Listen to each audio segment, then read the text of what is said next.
আমি তখন মক্কা ইউনিভার্সিটি উম্মুল কোরা বিশ্ববিদ্যালয়ের প্রফেসর। বেদাতি মানেই বিনোদন। এই লোক বলে মক্কা ইউনিভার্সিটিতে কি করেছে, প্রফেসরগিরি করেছে। কত বড় জাহেল মিথ্যাবাদী দেখুন, সৈয়দুল কাজ্জাব। শুধু মক্কা না, আরো শুনুন তার মুখ থেকে। আমি ঢাকা ইউনিভার্সিটির একজন প্রফেসর, মদিনা বিশ্ববিদ্যালয়ে শিক্ষকতা করেছি। ঢাকা কিছুদিন শিক্ষকতা করার পরে আমি আবার মদিনায় ফিরে যাই। আবার ইরাকের ইসলামী বিশ্ববিদ্যালয়ে আমি শিক্ষকতা করেছি। সে মদিনা, ইয়ামান, ইরাক, পৃথিবীর এমন কোনো ভার্সিটি নাই সে প্রফেসরগিরি করে নাই।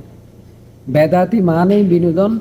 এই সুন্নি নাম দিয়ে এই সমস্ত বন্ডরা মানে সবসময় মিথ্যা কথা বলে। এরা মিথ্যার উপরেই থাকে, এদের জন্ম হচ্ছে মিথ্যার উপরে।